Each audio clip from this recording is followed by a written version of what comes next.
بسم الله الرحمن الرحيم. الحمد لله رب العالمين، والصلاة والسلام على أشرف الأنبياء وسيد المرسلين سيدنا وحبيبنا محمد وعلى آله وأهل بيته وصحبه أجمعين. أما بعد،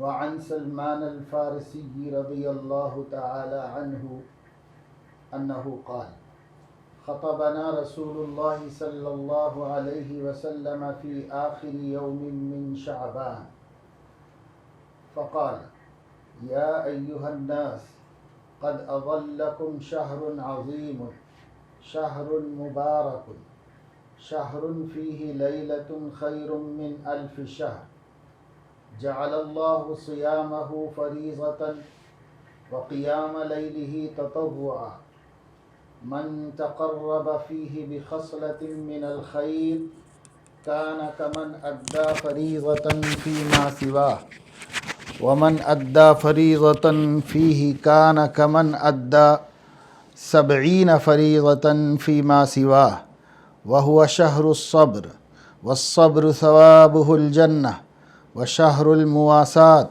وشهر يزاد فيه رزق المؤمن، من فطر فيه صائما كان له مغفرة لذنوبه وعتق رقبته من النار، وكان له مثل أجره من غير أن ينتقص من أجره شيء. قلنا يا رسول الله، ليس كلنا نجد ما نفطر به الصائم. فقال رسول الله صلى الله عليه وسلم: يعطي الله هذا الثواب من فطر صائما على مذقة لبن أو تمرة أو شربة من ماء، ومن أشبع صائما سقاه الله من حوضه شربة لا يظمأ حتى يدخل الجنة، وهو شهر أوله رحمة، وأوسطه مغفرة، وآخره عتق من النار، ومن خفف عن مملوكه فيه غفر الله له وأعتقه من النار، أو كما قال صلی اللہ علیہ وسلم۔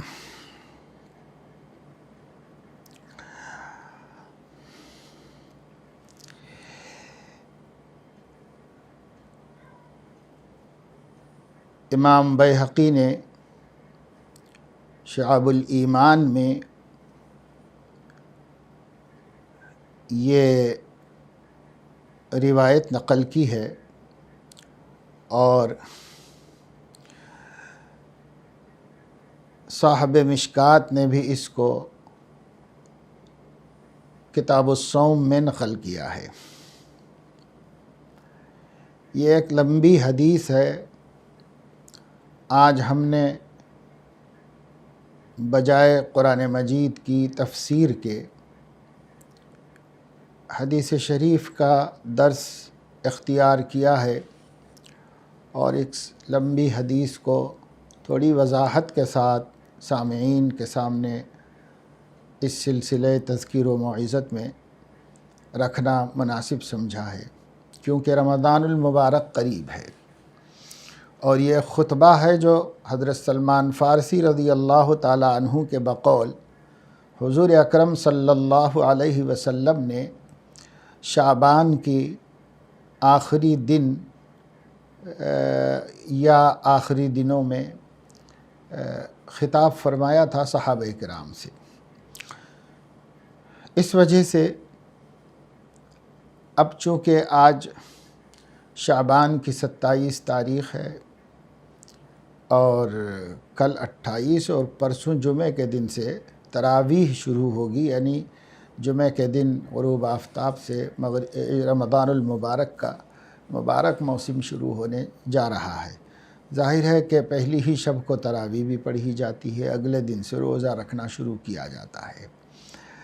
تو ہمارے پاس 2 دن ہیں اس وقت رمضان سے قبل، اس لیے ایک ترتیب سے رمضان ہی کے متعلق کچھ گفتگو اس موقع پر کی جا رہی ہے، تو آج اس خطبے کو غور سے سماعت کریں جو رسول اللہ صلی اللہ علیہ وسلم نے دیا ہے، اور یہ سمجھ کر اس تصور کے ساتھ اس خطبے کو اور اس کی صراحت کو سماعت کریں ہمارے احباب اور مستفیدین، کہ گویا اب 1450 سال پہلے ہیں ہم، اور حضور علیہ السلام مدینہ کی مسجد میں اصحاب کرام سے خطاب فرما رہے ہیں، اور رمضان کے آنے سے پہلے رمضان کی طرف متوجہ کر رہے ہیں۔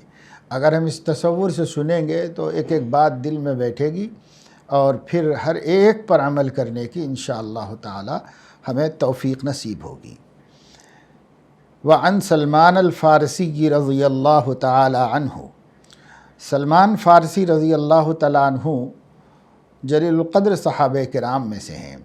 فارس کے رہنے والے تھے، عرب نہیں تھے، اور انہوں نے اسلام قبول کیا تھا، اور ان کے اسلام قبول کرنے کا بھی بڑا تاریخی اور ایمان افروز واقعہ ہے۔ بہرحال حضرت سلمان فارسی رضی اللہ تعالیٰ عنہ صحابی رسول ہیں، اور یہ نقل کر رہے ہیں کہ خطبنا رسول اللہ صلی اللہ علیہ وسلم فی آخر یوم من شعبان، شعبان کے مہینے کے آخری دن حضور علیہ السلام نے ہم لوگوں کو ایک خطبہ دیا،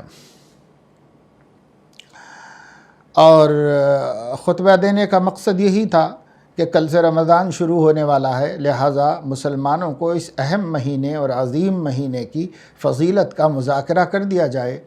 اور ہم لوگوں کو تو الحمدللہ ایک زمانے سے یہ باتیں جب سے شعور آیا ہے سننے کو مل رہی ہیں۔ صحابہ کرام کو تو جب حضور علیہ السلام بتاتے تھے وہی ان کا تازہ علم ہوتا تھا جو آپ کا درس ہوتا تھا۔ چنانچہ اس دن آپ نے رمضان کی اہمیت پر بڑا طویل خطبہ دیا۔ یوں حضور علیہ السلام خطبات میں بہت مختصر گفتگو فرماتے ہیں، لیکن کبھی کبھی آپ نے طویل خطبہ بھی دیا ہے۔ یہ موقع بھی تھا جب آپ نے بہت اہم باتوں کی طرف لوگوں کی توجہ رمضان کے حوالے سے مبذول فرمائی۔ ہمیں ان سب باتوں پر غور کرنا اور ہر ممکن عمل کی کوشش کرنا ہے۔ پہلی بات حضور علیہ السلام نے اپنے خطاب میں یہ فرمائی، یا ایھا الناس قد اظلکم شہر عظیم، لوگو تمہارے اوپر ایک عظمت والا مہینہ سایہ فگن ہے، یعنی سر پہ آ گیا ہے۔ اب وہ آخری دن تھا یا ایک آدھ دن پہلے، جیسے ہم 2 دن پہلے بات کر رہے ہیں، سنا رہے ہیں آپ کے اس ارشاد مبارک کو، تو ایسے 2 دن پہلے یا بالکل آخری ہی دن رہا ہوگا جس میں آپ نے ان سے یہ خطاب کیا۔ تو ظاہر ہے سر پہ آ جانے کا مطلب یہ ہے کہ بس کل پرسوں سے شروع ہونے والا ہے، ایک مہینہ بالکل نزدیک آ گیا ہے، اب کچھ دیر نہیں رہ گئی ہے اس کے شروع ہونے میں۔ تو یہ اس وقت ہماری بھی پوزیشن ہے کہ بہت قریب آ چکا ہے رمضان مبارک، اب اس میں کچھ زیادہ وقفہ نہیں باقی رہ گیا ہے۔ تو کون سا مہینہ ہے؟ عظمت والا مہینہ، شہر عظیم، بڑی عظمت والا مہینہ ہے، یعنی نہایت قابل احترام ہے۔ کیوں؟ اس واسطے کہ اس میں اللہ کی عنایتیں بہت بڑھ جاتی ہیں، اور اس مہینے کے ایک ایک لمحے کو اللہ نے باعظمت بنا دیا ہے۔ دوسری صفت اس مہینے کی فرمائی، شہر مبارک، بڑی برکت والا بھی ہے، اور واقعہ یہ ہے کہ اس کی روحانی اور معنوی برکتیں تو بہرحال اہل اللہ کے قلوب محسوس کرتے ہیں اور ان کی نگاہیں دیکھتی ہیں، لیکن رمضان کی برکتیں ہم عام مسلمانوں کو بھی اللہ تعالیٰ کھلے عام دکھائی دیتا ہے کہ کتنی برکت ہے، مال میں برکت ہے، کھانے میں برکت ہے، وقت میں برکت ہے، اعمال میں برکت ہے، آدمی کیسے کیسے کام اس میں کر لیتا ہے جو کبھی کسی اور مہینے میں اس سے نہیں ہوتا۔ تو بڑی برکت والا مہینہ، ایک صفت ہوئی عظمت والا مہینہ ہے، دوسری صفت ہوئی برکت والا مہینہ ہے، اور تیسری صفت حضور علیہ السلام اس مہینے کی یہ بیان فرما رہے ہیں، شہر فیہ لیلۃ خیر من الف شہر، ایسا مہینہ ہے کہ اس میں ایک رات ہے جو 1000 راتوں سے بہتر ہے، 1000 مہینوں سے بہتر ہے۔ ایک رات 1000 مہینوں سے بہتر ہے۔ علماء نے حساب ڈال کے بتایا ہے 80 برس سے زیادہ عبادت کرنے کا آدمی کو گویا موقع ملتا ہے اگر وہ شب قدر میں عبادت کر لے۔ تو یہ ایک رات کون سی ہے؟ یہ شب قدر ہے۔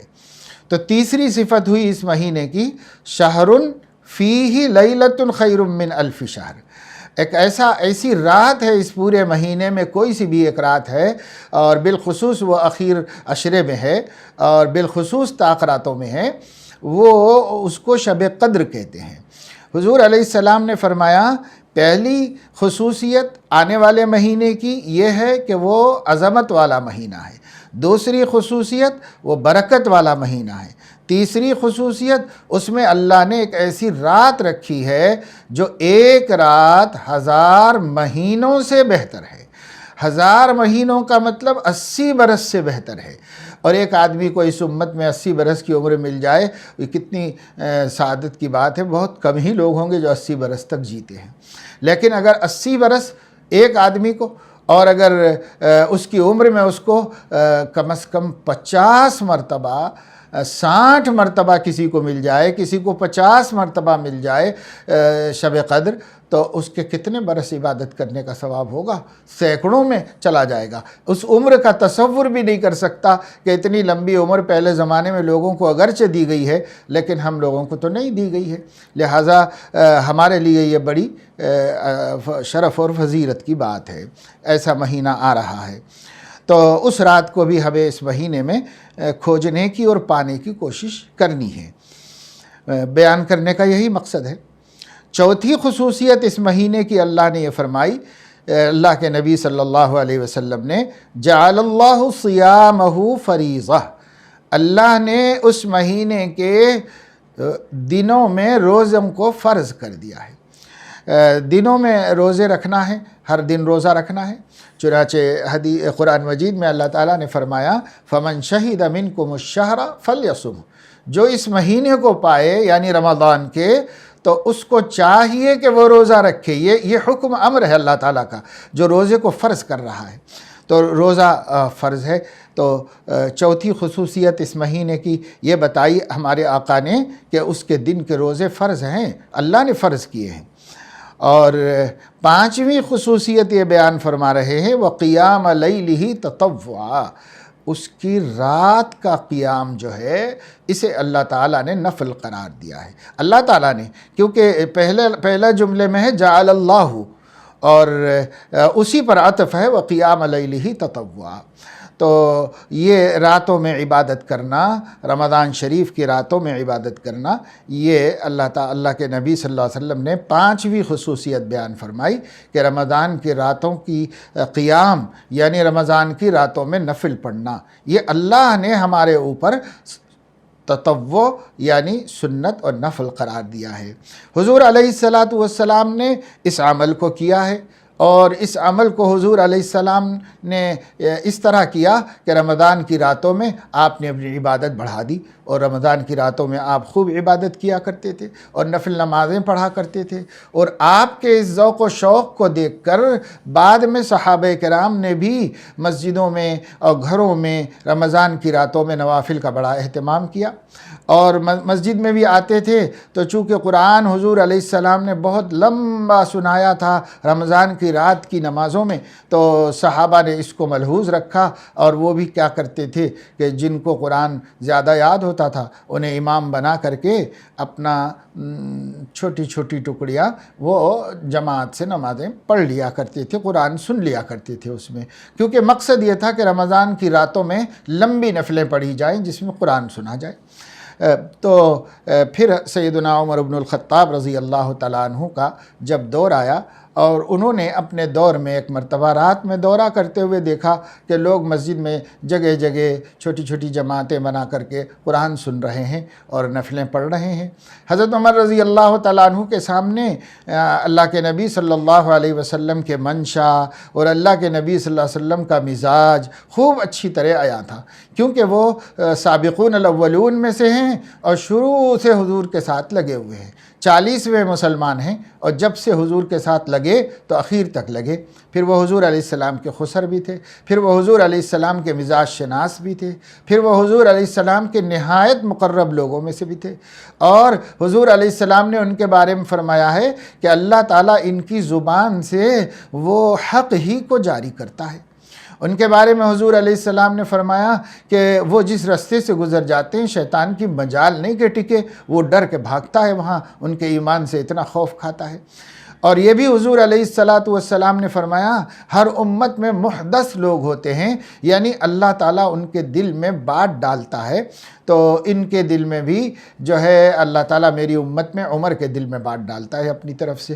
تو بہرحال ان کی بڑی خصوصیات ہیں اور فضیلتیں ہیں، اور انہوں نے دین کی عملی شکل اپنے زمانے، اپنے 10 سالہ زمانہ خلافت میں دین کی عملی شکل بنائی، پوری سیاست و حکومت کی شکل، اور اسلام کو ایک منظم صورت میں پیش کیا حضور علیہ السلام ہی سے سیکھ کر، انہی کے تعلیمات کی روشنی میں۔ تو بہرحال حضرت عمر رضی اللہ تعالیٰ عنہ نے یہ دیکھا کہ یہ مناسب نہیں ہے کہ لوگوں میں افتراق ہو، تو آپ نے ایک صحابی کو جو حامل قرآن تھے، حافظ قرآن تھے، ماہر قرآن تھے، انہیں حکم دیا کہ وہ نماز پڑھائیں، قرآن سنائیں، اور یہ لوگ الگ الگ پڑھنے کے بجائے سب صفوں میں کھڑے ہو کر کے انہی کی سے قرآن کو سنیں، اور انہی کے پیچھے رمضان کی رات کی نفلوں کا اہتمام اس طرح کریں۔ چنانچہ وہ اس طرح انہوں نے اس کو قائم کیا، اور اس کے بعد سے لے کر کے آج تک بلا کسی زمانے میں رکاوٹ کے، انقطاع کے، ساری دنیا کے اندر رمضان کی راتوں میں تراویح کی نماز پڑھی جاتی ہے۔ اس کا نام تراویح کی نماز اس لیے پڑھا گیا کہ مسلسل نہیں پڑھی جاتی، تھوڑے تھوڑے وقفے کے ساتھ استراحت اور آرام کے ساتھ پڑھی جاتی ہے، تو اس وجہ سے اس کا نام تراویح ہے۔ تو یہ تراویح کی نماز ہے۔ بعض لوگوں کو اشکال ہوتا ہے، بعض لوگ اشکال پیدا کر دیتے ہیں اپنی باتوں سے کہ وہ تراویح اور تہجد الگ الگ نمازیں نہیں ہیں، یہی نمازیں ہیں۔ لیکن یہ یاد رکھنا چاہیے کہ دونوں الگ الگ نمازیں ہیں، اس لیے کہ امام بخاری رحمۃ اللہ علیہ نے تراویح کا بیان الگ سے بیان کیا ہے، اور قیام اللیل اور تہجد کو الگ سے بیان کیا ہے۔ تو وہ تہجد کو انہوں نے جب الگ بیان کر دیا اور تراویح کو رمضان کے مہینے کے ابواب میں الگ سے بیان کر دیا، تو اس سے معلوم یہ ہوا کہ یہ رمضان کی خصوصی نماز ہے۔ تہجد پورے سال کا عمومی عبادت ہے، اور تراویح رمضان کی خصوصی نماز ہے۔ جیسے یہاں حضور علیہ السلام 5ویں فضیلت بیان کر رہے ہیں رمضان کی، کہ اللہ نے اس کے دن میں ایک عمل رکھا اور وہ روزے کا عمل ہے، اور اس کی رات میں ایک عمل رکھا ہے، وہ نفل نماز پڑھنے کا عمل ہے۔ اس عمل کی جو عملی شکل حضور علیہ السلام نے بتا دی، لیکن فرضیت کے خطرے کہیں فرض نہ ہو جائے اس سے بچنے کے لیے اسے مسلسل نہیں کیا۔ لیکن جب آپ دنیا سے رخصت ہو گئے اور اب احکام کا آنا بند ہو گیا، اور اب کوئی وہ خدشہ باقی نہیں رہا جو نبی کو پیدا ہوا تھا، تو پھر حضرت عمر نے اپنے دور میں نبی کے منشا کو پورا کرتے ہوئے امت کو اس عمل پر، اس نماز پر جمع کر دیا۔ بڑا اچھا جواب سیدنا امام ابو حنیفہ رحمہ اللہ نے دیا ہے ان کے خاص شاگرد اور بڑے عالم امام ابو یوسف رحمہ اللہ کو۔ وہ ہم سب کے لیے بڑا تسلی و تسکین کا جواب ہے، اور واقعی ان کے بصیرت کی گہرائی کا ثبوت ہے۔ جب حضرت امام ابو یوسف رحمۃ اللہ علیہ نے امام ابو حنیفہ رحمۃ اللہ علیہ سے سوال کیا کہ یہ جو حضرت عمر رضی اللہ تعالیٰ عنہ نے ایک خاص ترتیب پر لوگوں کو رمضان کی راتوں میں عبادت پر، نفل نماز پر جمع کیا کہ ایک امام قرآن سنائے اور سب لوگ اسی کے پیچھے مسجد میں جیسے اور فرض نمازوں کی جماعت ہوتی ہے ایسے جماعت کر کے اس کو پڑھیں، تو ظاہر ہے کہ یہ نبی کے زمانے میں اس طرح باقاعدہ ہوا نہیں، اور پھر ابو بکر کے 2 سالہ دور میں بھی نہیں ہوا رضی اللہ تعالیٰ عنہ، پھر حضرت عمر رضی اللہ تعالیٰ عنہ کے بھی ابتدائی خلافت میں نہیں ہوا۔ پھر ایک دن ان کو یہ بات سمجھ میں آئی اور انہوں نے یہ منظر دیکھا، تو اس منظر کو ایک خاص ترتیب پر انہوں نے جمع کر دیا۔ اسے پوری امت نے قبول کیا۔ اس وقت 3 خلفاء راشدین تھے، ان کے علاوہ 2 تھے، تو سب نے اس کو قبول کیا۔ اب پھر صحابہ کی ایک بڑی جماعت تھی جو خلاف سنت و بدعت کو برداشت نہیں کر سکتی تھی۔ حضرت عمر کو ٹوکنے میں ایک عام دیہاتی، ایک عورت، ایک بچہ بھی پیچھے نہیں ہٹتا تھا، تو پھر اتنے سارے مسلمانوں نے اس کو بے چون و چرا قبول کر کے اس پہ عمل شروع کر دیا۔ ظاہر ہے کہ یہ سب اس بات کا ثبوت ہے کہ سب کے سامنے حضور علیہ السلام کا جو عمل تھا وہ مامور بھی تھا اور مطلوب عنہ تھا، پسندیدہ تھا، اور اس کو حضور نے ایک خاص وجہ سے روکا تھا۔ تو جب وہ وجہ ختم ہو گئی تو شروع ہو جانا چاہیے تھا۔ تو ہر صحابی کے دل کی یہ آواز تھی، جو حضرت عمر کا حکم ہوا تو سب نے اس کو قبول کر لیا۔ یہ تو پس منظر ہے۔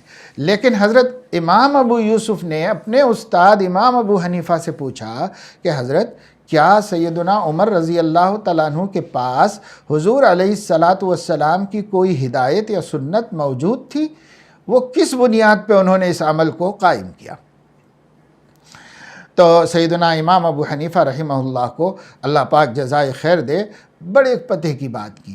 انہوں نے بس مختصر جواب دیا اور یہ کہا ما کان عمر مبتدعا، میرے نزدیک حضرت عمر بدعتی نہیں تھے بس، اور مبتدع بدعت جاری کرنے والے کو کہتے ہیں۔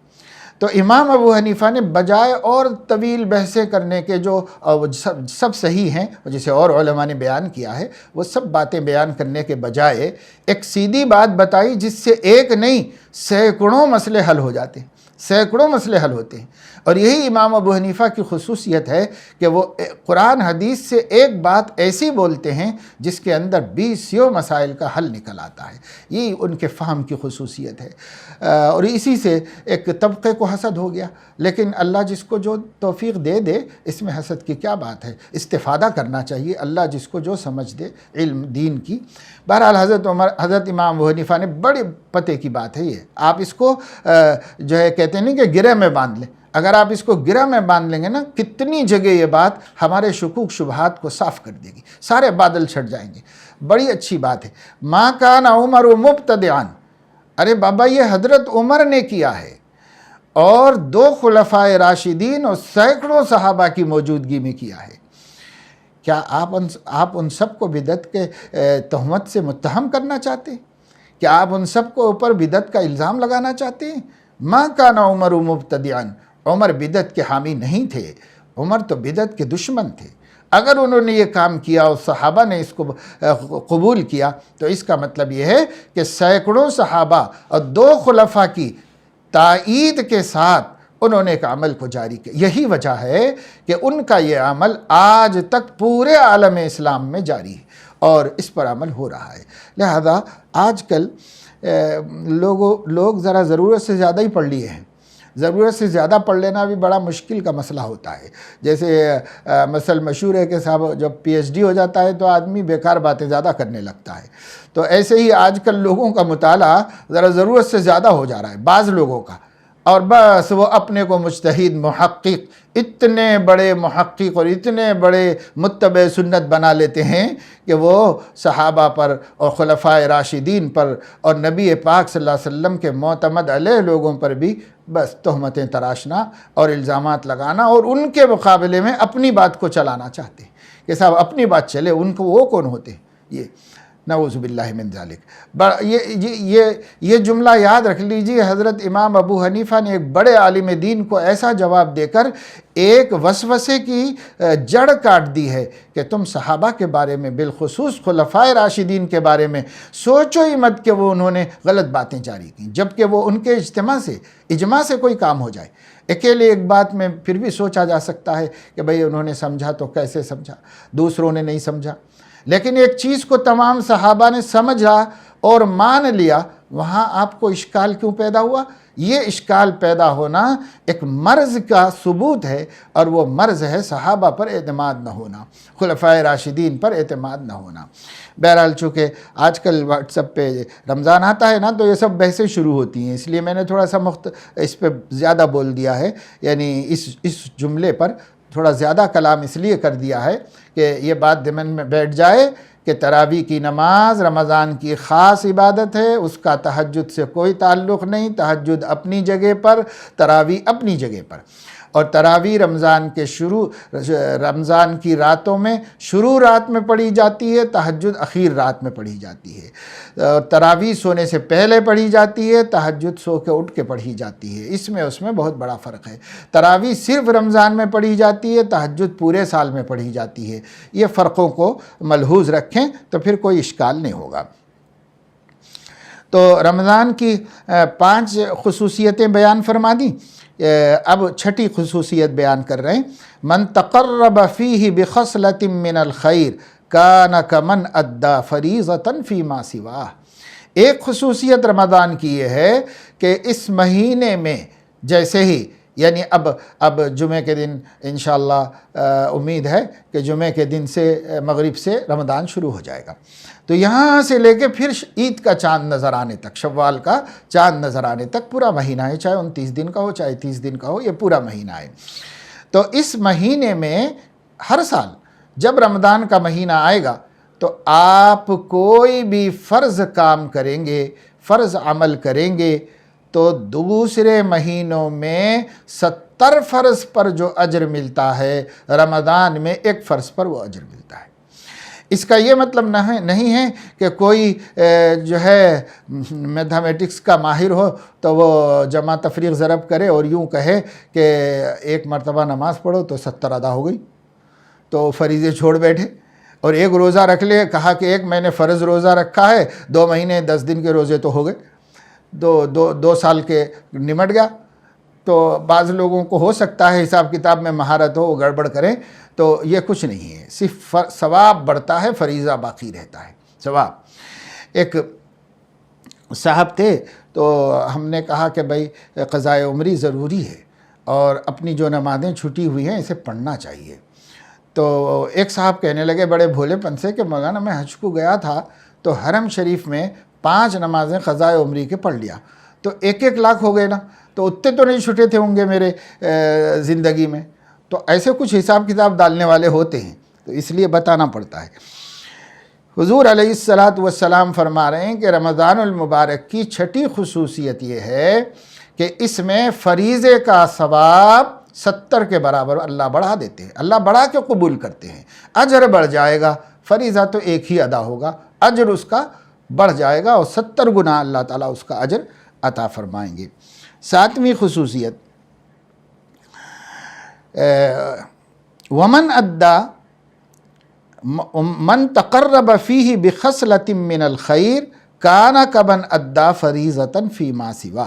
6ٹھی یہ ہے کہ جو شخص رمضان کے مہینے میں کوئی بھی خیر کا کام کرے گا، یعنی نفل کام، کوئی بھی بھلائی اور خیر اور نیکی کا کام کرے گا تو اس کو فرض کے برابر ثواب ملے گا، ہر نفل کا اجر فرض کے برابر۔ اور 7ویں خصوصیت یہ کہ ہر فرض کا اجر 70 فرضوں کے برابر، 7 ہو گئے۔ اب 8ویں بات حضور علیہ السلام فرما رہے ہیں، رمضان کی 8ویں خصوصیت ہے وہو شہر الصبر، یہ صبر و ثبات کا مہینہ ہے۔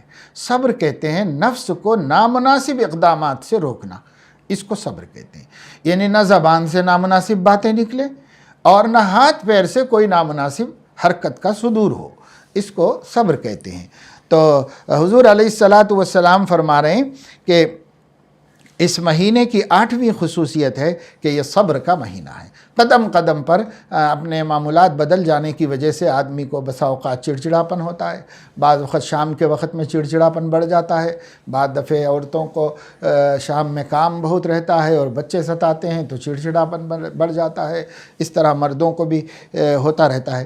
تو حضور علیہ السلام فرما رہے ہیں کہ دیکھو بھائی، پہلے سے ذہن میں رکھ لو رمضان شروع ہونے سے پہلے ہی سے کہ آنے والا مہینہ، یوں تو مومن کو ہمیشہ صبر ثبات سے کام لینا چاہیے، لیکن رمضان کے مہینے میں بہت صبر سے رہنا چاہیے، اپنے نفس کو ہر گناہ سے روکنا چاہیے، زبان کو بھی اور تمام اعضاء و جوارح کو گناہ میں مبتلا ہونے سے روکنا چاہیے۔ تو یہ صبر کا مہینہ ہے۔ اور صبر کیا چیز ہے؟ تو والصبر ثوابہ الجنہ، صبر کا ثواب جنت ہے، اس لیے جنت کماؤ، اور جنت کمانے کے واسطے بہت صبر کے ساتھ اور ہمت کے ساتھ کام لیتے رہو۔ 8 باتیں ہو گئی۔ چھٹی خصوصیت ہے وہ شہر المواسات، یہ رمضان کا مہینہ ہمدردیوں کا مہینہ ہے۔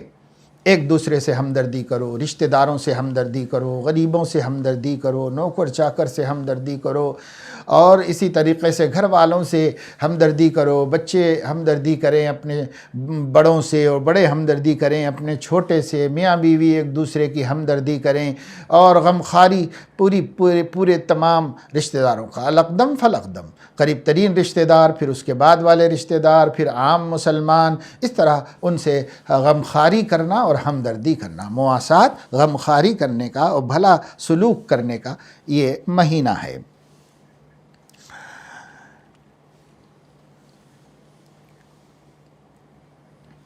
9ویں خصوصیت ہے شہرن، 10ویں خصوصیت شہرن یزاد فیہ رزق المومن، یزاد فیہ رزق المومن۔ یہ مہینہ ایسا مہینہ ہے کہ اس میں اللہ رب العزت مومن کی روزی بڑھا دیتے ہیں، مومن کا رزق بڑھتا ہے۔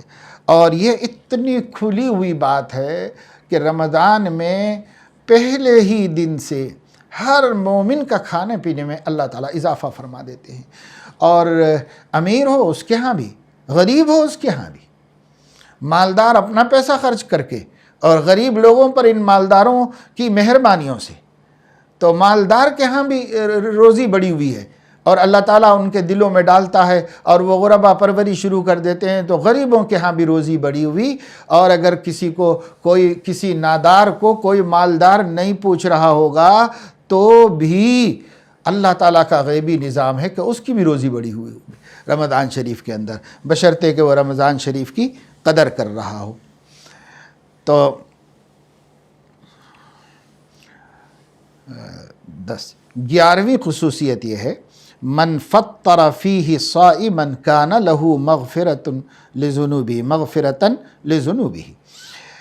جو شخص رمضان شریف میں کسی روزے دار کو روزہ کھلا دے، یعنی روزہ کھولنے کے اس کے پاس افطار بھیج دے اور روزہ کھلا دے، تو کان لہ مغفرۃ لذنوبہ، یہ اس کے گناہوں کی بخشش کا سبب ہو جائے گا۔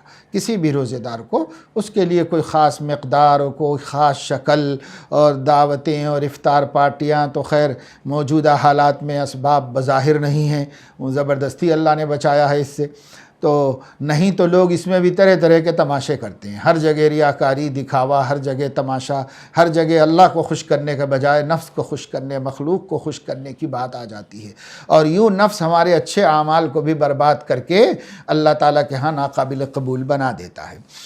تو خیر وہ تو اب اس سچویشن میں بہت مشکل ہے کہ آدمی یہ سب کرے، لیکن اپنی خوشی اور اپنے ارادے سے بھی ان سب کاموں کو چھپا کے کرنا چاہیے۔ غریب کے پاس بھیجا دو، غریب ضروری نہیں ہے رمضان کا روزہ افطار کرانے کے لیے امیر کو کراؤ، غریب کو کراؤ، کسی بھی روزے دار کو کراؤ، تو روزے دار افطار کرے گا ہمارے مال سے، ہمارے طعام سے، ہمارے فروٹ سے، ہمارے دیے ہوئے پیسے سے، اگر اس کا افطار ہو جائے گا تو ہمارے لیے یہ مغفرت، گناہوں کی مغفرت اور بخشش کا سبب بنے گا۔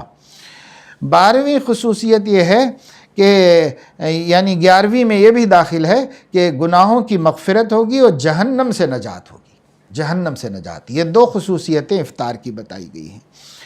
12ویں بات ہے کان لہ مثل اجرہ من غیر ان ینتقص من اجرہ شیء، جس کو ہم نے روزہ افطار کرایا ہے وہ چاہے کتنے بھی ہوں، ان کے روزے کے ثواب میں کوئی کمی کیے بغیر اللہ تعالیٰ سب کا اجر اس افطار کرانے والے کو عطا فرمائے گا۔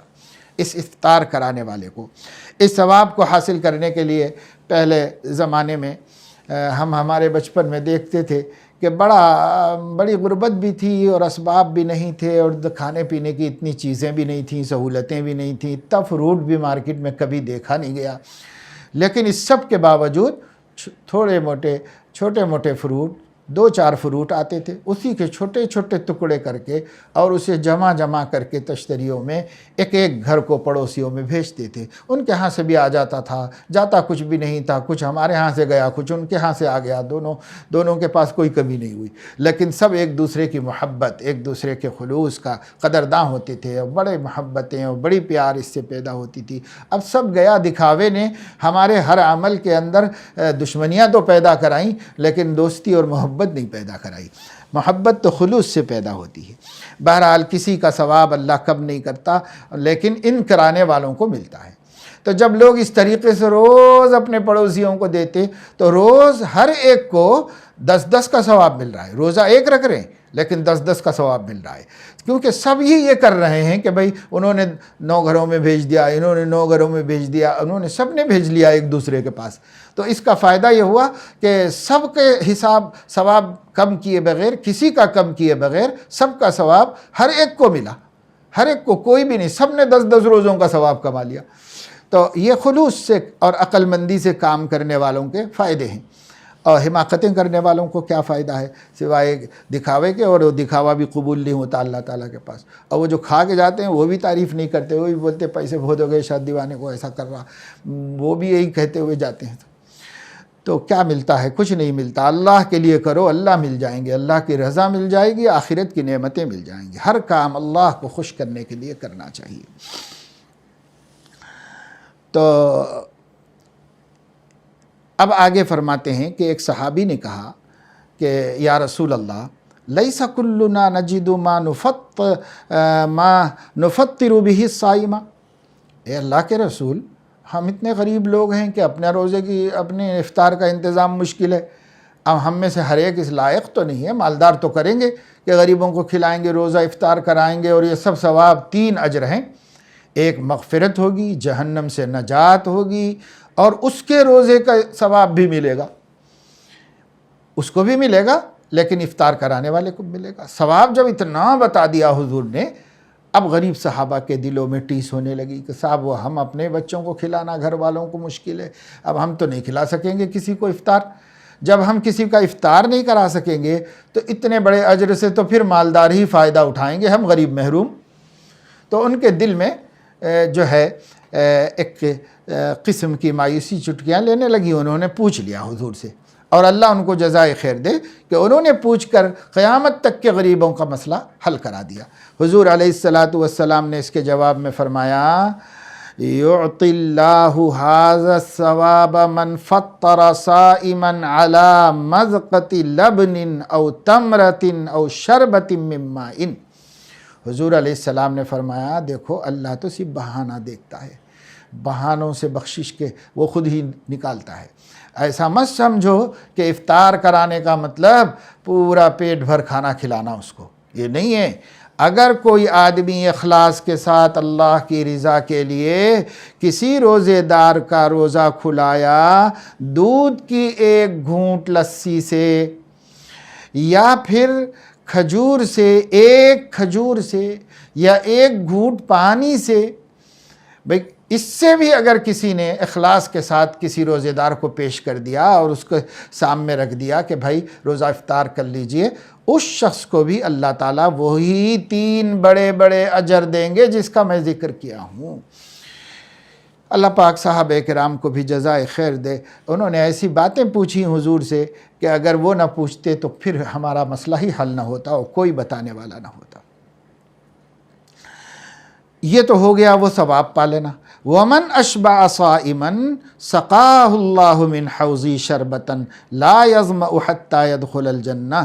اور دیکھو جو کسی روزے دار کو شکم سیر کر دے، یعنی پیٹ بھر کھلا دے، ماشاءاللہ روٹی سالن سب اس کے سامنے رکھ دے، وہ پیٹ بھر کھلا دے، تو اللہ تعالیٰ قیامت کے دن میرے حوض کوثر سے اس کو ایسا پانی پلائیں گے پھر جنت میں جانے تک پیاس نہیں لگی۔ حالانکہ حشر کے عرصے میں آدمی کے لیے بڑی وحشت ہوگی، بڑی گرمی ہوگی، بڑی پیاس ہوگی، لیکن جس نے کسی روزے دار کو سیراب کر دیا اس کی رگیں ٹھنڈی کر دیں، اسے کھلا دیا اور اس کی بھوک مٹا دی۔ اللہ پاک اس کو حوض کوثر سے قیامت میں محشر میں جب اٹھیں گے تبھی پلا دیں گے اس کو پانی۔ جب وہ حوض کوثر سے پانی پی لے گا تو اب وہ جتنی دیر بھی یہاں ٹھہرنا پڑے پیاس تو نہیں لگے گی اس کو، یہاں تک کہ جنت میں داخل ہو جائے۔ پھر جنت میں جا کر اس کو بھوک بھی لگے گی، پیاس بھی لگے گی، اور بے شمار نعمتیں وہاں اللہ تعالیٰ نے اس کے لیے رکھی ہوئی ہیں۔ اب پھر حضور علیہ السلام رمضان کی خصوصیتیں بیان کرنے پر آ رہے ہیں۔ 11ویں خصوصیت میں یہ پوری تفصیل آ گئی، سوال جواب بھی ہو گیا اور تفصیل آ گئی۔ اب 12ویں خصوصیت بیان کر رہے ہیں، وَهُوَ شَهْرٌ أَوَّلُهُ رَحْمَةٌ وَأَوْسَطُهُ مَغْفِرَةٌ وَآخِرُهُ عِتْقٌ مِّنَ النَّارِ۔ یہ ایسا مہینہ ہے جس کے پہلا عشرہ یعنی شروع کے 10 دن وہ رحمت ہیں، دوسرا عشرہ مغفرت ہیں، اور تیسرا عشرہ وہ جہنم سے نجات۔ تو اب یہ 3 عشرے یعنی عام طور سے کسی مہینے کی فضیلت بیان کی جاتی ہے تو پورے مہینے کی مشترک فضیلت ہوتی ہے، لیکن یہ مشترکہ فضیلتیں تو پورے مہینے کی بیان کر دیں، اب الگ الگ 3 عشروں کی خصوصیت بیان کر رہے ہیں کہ مشترک تو پورا مہینہ مبارک ہے، عظمت والا ہے، برکت والا ہے، ایک نفل کا ثواب جو ہے وہ فرض کے برابر ہے، اور فرض کا ثواب جو ہے 70 فرضوں کے برابر ہے، اور یہ ہے اور یہ ہے، یہ پورے مہینے کے ساتھ خاص ہے۔ لیکن شروع کا جو عشرہ ہے اس کی ایک امتیازی شان ہے، وہ یہ کہ اللہ کی رحمتوں کی فیضان کا اور اللہ کی رحمتوں کے لوٹنے کا مہینہ ہے، عشرہ ہے۔ دوسرا عشرے میں مغفرت اور تیسرے عشرے میں جہنم سے نجات۔ تو یہ اور خصوصیتیں ہیں گئی جو خصوصیت کی خصوصیت ہے جو اللہ تعالیٰ نے الگ الگ کر کے اس مہینے کو عطا فرمائی ہیں۔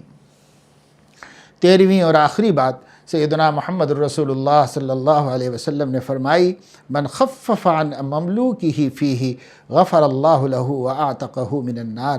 جو شخص اپنے خادموں، اپنے غلام تو اس زمانے میں ہوتے نہیں، اپنے خادموں اور اپنے نوکروں اور اپنے گھر میں کام کرنے والوں کی کام میں تخفیف کر دے۔ علماء فرماتے ہیں کہ بشرطے کہ وہ روزے دار ہوں، اور جیسے گھر میں غیر مسلم کام کرنے آتے ہوں تو وہ تو روزہ نہیں ہے، اس لیے ان کے ساتھ کوئی خاص رعایت نہ کی جائے، کام ان کا پورا ان کے ذمے جو ہے وہ ان سے لیا جائے تو کوئی حرج کی بات نہیں۔ البتہ یہ کہ رمضان میں کام بڑھ جاتے ہیں، جیسے برتن دھونے والے تو برتن زیادہ ہو جاتے ہیں، صفائی کا کام زیادہ ہو جاتا ہے، تو تھوڑا رمضان میں اس کی اور اس کے معاوضے میں فراخ دلی سے کام لیں اور اس سے یہ کر لیں۔ اور اگر مسلمان بھی بے روزے دار ہے تو اسے ترغیب دیں کہ بھائی روزہ رکھا کرو، ہم تمہارا کام تھوڑا کم کر دیں گے لیکن روزہ رکھا کرو۔ روزہ نہیں رکھنا بہت بری بات ہے، کیا عذر ہے؟ بغیر عذر شرعی کے روزہ نہیں چھوڑنا چاہیے، تو انہیں پابند کریں۔ بہرحال روزے دار خادموں کی کاموں میں تخفیف کرنا یا ہاتھ بٹا کر خود بھی شریک ہو جانا کہ پورا اس کو ہی نہ کرنا پڑے، تو جو ایسا کرے گا تو اللہ تعالیٰ اس کی مغفرت فرما دیں گے اور اس کو جہنم کی آگ سے نجات عطا فرما دیں گے۔ تو یہ سب خصوصیتیں اس ماہ مبارک کی ہیں۔ ظاہر ہے ہمارے آقا نے یہ چونکہ امت سے بڑی محبت تھی اس لیے آخری دن مناسب سمجھا کہ بھئی لوگوں کو جوڑو، ذرا میں رمضان کے بارے میں ان کے ذہن کھولوں اور ان کا سامنے تفصیلات رکھ دوں تاکہ اعمال کا ذوق و شوق بڑھ جائے اور لوگ اس کے اندر زیادہ سے زیادہ عبادت کر کے اللہ کو راضی کریں گے، خوش کریں گے۔